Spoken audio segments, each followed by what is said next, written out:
नमस्कार, आपका स्वागत है। मित्रों, क्या आपने कभी सोचा है जब इंसान की आखिरी सांस निकल जाती है तो उसके बाद क्या होता है? क्या मौत सब कुछ खत्म कर देती है? नहीं, गरुड़ पुराण कहता है मौत अंत नहीं बल्कि आत्मा की नई यात्रा की शुरुआत है। मित्रों, जब शरीर गिर जाता है तो आत्मा उससे बाहर निकलती है और उसी समय आते हैं विकराल यमदूत, काले भयानक डरावने। सोचिए जरा, आप अपने घर वालों को पुकार रहे हो, उन्हें छूना चाहते हो, लेकिन कोई आपको सुन या देख नहीं पा रहा क्योंकि शरीर पीछे छूट चुका है। अब तो सिर्फ आपके कर्म ही आपके साथ हैं। यमदूत आत्मा को घसीटते हुए वैतरणी नदी तक ले जाते हैं। सोचिए, एक ऐसी नदी जो खून, गंदगी, खूंखार, नुकीले दांत वाले जीभ और बदबू से भरी हो।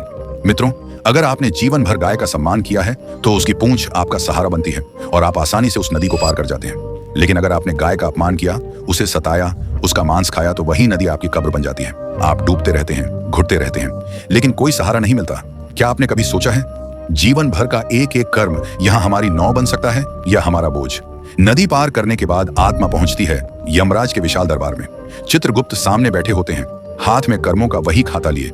जन्म से लेकर मृत्यु तक हर छोटे बड़े कर्म का हिसाब वहां लिखा होता है। सोचिए, जब आपके पाप एक एक करके गिनाए जाएंगे तब आपकी आत्मा किस हालत में होगी। और फिर फैसला होता है, जिसने पुण्य किए हो उस आत्मा को स्वर्ग में भेजा जाता है और जिसने पाप किए उसे नरक। मित्रों, तभी सामने एक विशाल काला दरवाजा खुलता है और शुरू होती है आत्मा की भयावह नरक यात्रा। गरुड़ पुराण कहता है नरक असंख्य हैं, लेकिन 18 प्रमुख नरकों का विवरण विस्तार से मिलता है।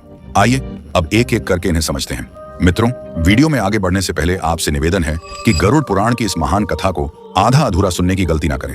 कथा को पूरा अवश्य सुने ताकि भगवान श्री हरि विष्णु की कृपा सदैव बनी रहे। चलिए अब शुरू करते हैं।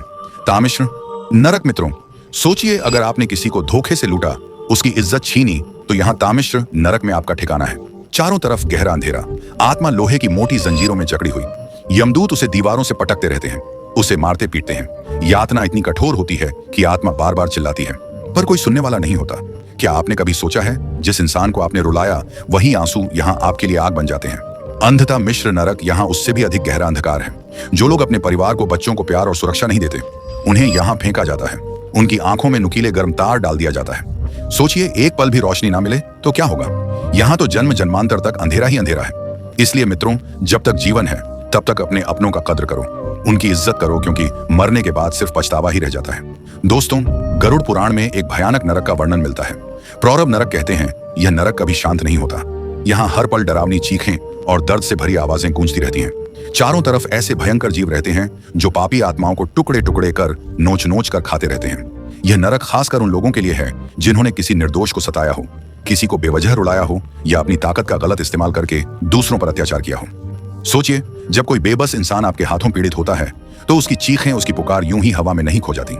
गरुड़ पुराण कहता है वही चीखें आपकी आत्मा का पीछा करती है और रौरव नरक में आपके लिए यातना बनकर लौटती है। दोस्तों, जीवन में अगर हम किसी निर्दोष को तकलीफ देंगे तो उसका दर्द हमें भी भुगतना पड़ेगा। इसलिए हमेशा याद रखिए, किसी के आंसू बनकर मत जियो, बल्कि किसी की मुस्कान बनने की कोशिश करो। महारव नरक। मित्रों, कहा जाता है कि यह नरक रौरव नरक से भी कहीं ज्यादा डरावना है। यहाँ पापियों को खौलते हुए तेल से भरे बड़े बड़े कड़ाहों में उल्टा लटकाया जाता है। सोचिए, जब उबलता हुआ तेल तन मन को जलाता है तो आत्मा किस पीड़ा से गुजरती होगी। उनकी त्वचा फट जाती है, नसें झुलस जाती हैं, पूरा अस्तित्व जलने लगता है, लेकिन मौत नहीं आती।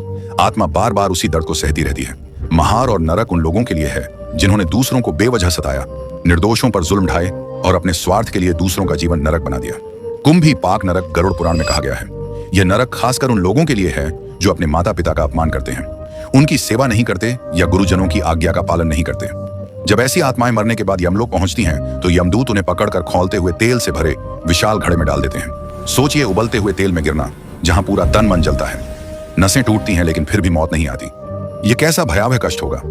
मित्रों, माता पिता और गुरु हमारे जीवन का आधार हैं। अगर हम उनका अपमान करेंगे, उनकी कदर नहीं करेंगे, तो वही कर्म हमें इस कुंभिपाक नरक तक ले जाएंगे। इसलिए हमेशा याद रखिए, माता पिता की सेवा सबसे बड़ा धर्म है और गुरु का सम्मान सबसे बड़ी पूजा। अगर आपने उन्हें खुश किया तो समझ लीजिए ईश्वर खुद आपसे प्रसन्न है। काल सूत्र नरक। यहाँ की धरती अंगारों जैसी तपती रहती है। आत्मा जिस पर भी कदम रखती है उसके तलवे जल जाते हैं, और इतना ही नहीं, ऊपर से सूरज की भयंकर तपिश आत्मा को झुलसा देती है। चारों तरफ सिर्फ आग, धधकते अंगारे और असहनीय गर्मी होती है। यह नरक उन लोगों के लिए है जिन्होंने झूठ बोला, चोरी की, दूसरों को धोखा दिया और सत्य का गला घोंटा। सोचिए, जब इंसान झूठी गवाही देकर किसी निर्दोष की जिंदगी बिगाड़ देता है तो उसकी आत्मा कितनी बड़ी सजा की हकदार बनती है। दोस्तों, इसीलिए हमारे शास्त्र कहते हैं, चाहे परिस्थिति कितनी भी कठिन क्यों ना हो, सत्य का साथ कभी मत छोड़ो। झूठ बोलकर भले एक पल का फायदा मिल जाए, लेकिन उसका परिणाम आत्मा को काल सूत्र नरक में सहना पड़ सकता है। असीपत्र वन नरक कहा जाता है कि यह नरक एक जंगल जैसा है, लेकिन यहाँ के पेड़ों पर पत्तों की जगह धारदार तलवारें होती हैं। चारों तरफ सिर्फ तेज धार वाली तलवारों से भरा भयावह जंगल फैला रहता है। मित्रों, यह नरक उन लोगों के लिए है जो धर्म के नाम पर पाखंड करते हैं, नकली साधु संत बनकर लोगों को धोखा देते हैं और भोली भाली जनता का विश्वास तोड़ते हैं। ऐसे पाखंडी जब इस नरक में पहुंचते हैं तो हर कदम पर उनके शरीर की चीर फाड़ होती रहती है। जहां भी जाते हैं तलवार जैसी तेज धार उन्हें काटती रहती है। आत्मा बार बार घायल होती है, लहूलुहान होती है, लेकिन मौत नहीं आती। दर्द का यह सिलसिला लगातार चलता रहता है। शुक्रमुख नरक। दोस्तों, यह नरक खासकर उन लोगों के लिए है जिन्होंने जनता का हक मारा, भ्रष्ट नेता बने, रिश्वतखोरी की और जनता का धन लूटकर अपने सुख सुविधाओं पर खर्च किया। कहा जाता है कि यहाँ यमदूत सुअर जैसे मुख वाले भयंकर रूप में आते हैं। वे पापी आत्माओं को बार बार काटते हैं, नोचते हैं और चीर फाड़ करते हैं। आत्मा दर्द से चीखती है, तड़पती है, लेकिन यातना वहीं खत्म नहीं होती, क्योंकि हर बार जब शरीर टुकड़े टुकड़े हो जाता है तो तुरंत फिर से जुड़ जाता है ताकि उस पीड़ा को बार बार सहना पड़े। अंधकूप नरक यहाँ एक गहरा कुआं है, लेकिन इसमें पानी नहीं बल्कि असंख्य जहरीले सांप और बिच्छू भरे रहते हैं। इस कुएं में जिस आत्मा को गिरा दिया जाता है उसे हर पल इन जहरीले जीवों के डसने और काटने की यातना झेलनी पड़ती है। यह नरक उन लोगों के लिए है जिन्होंने अपने घर आए मेहमानों का अपमान किया, शरण लेने आए व्यक्ति को दुत्कार दिया या किसी असहाय को ठुकरा दिया। वातप नरक। यहाँ इस नरक में आत्मा को कभी आग पर जलाया जाता है और कभी बर्फीले तूफान में फेंका जाता है। जिनकी वाणी ने दूसरों को जलाया, जिन्होंने अपशब्द बोले, वे यहाँ जीभ के दोष का फल भोगते हैं। हिमशीत नरक। यहाँ ऐसी ठंड होती है कि हड्डियां टूट जाती हैं। जिनके दिल में दया का ताप नहीं था, जो पत्थर दिल बने रहे, वे आत्माएं यहाँ ठिठुरते रहते हैं। उर्दुभाज नरक। गुरु और मंदिर का अपमान करने वालों को यहाँ उल्टा लटकाकर चीर दिया जाता है। उनका अहंकार टुकड़ों टुकड़ों में बिखर जाता है। धूम प्रड़क नशा करने वाले और समाज को जहरीले पदार्थों से बिगाड़ने वाले यहाँ आते हैं। यहाँ जहरीला धुआं आत्मा को भीतर तक जला देता है। सोचिए, जो धुआं आपने फैलाया था वही अब आपके गले में उतरता है। आलय नरक। स्त्रियों का अपमान करने वाले, उन्हें वस्तु समझने वाले यहाँ अपनी वासना की आग में जलते रहते हैं। पृष्ठ नरक। गरीबों और मजदूरों का हक मारने वालों पर यहाँ भारी भरकम चट्टानें गिराई जाती हैं। हर चीख आसमान तक पहुंचती है, लेकिन सुनने वाला कोई नहीं होता। संघर्ष नरक। यहाँ अफवाह फैलाने वालों की जीभ में दहकते कांटे घुसाए जाते हैं। सोचिए, आपने अपने शब्दों से कितनों को चोट पहुंचाई है।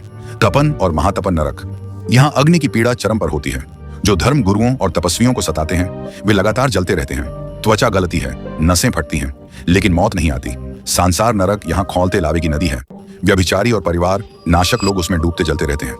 मित्रों, यह सब सुनकर आपको डर जरूर लगेगा, लेकिन याद रखिए, गरुड़ पुराण हमें डराने के लिए नहीं बल्कि सचेत करने के लिए है। यह बताता है कि हर पाप का हिसाब है, हर बुरे कर्म का हिसाब है।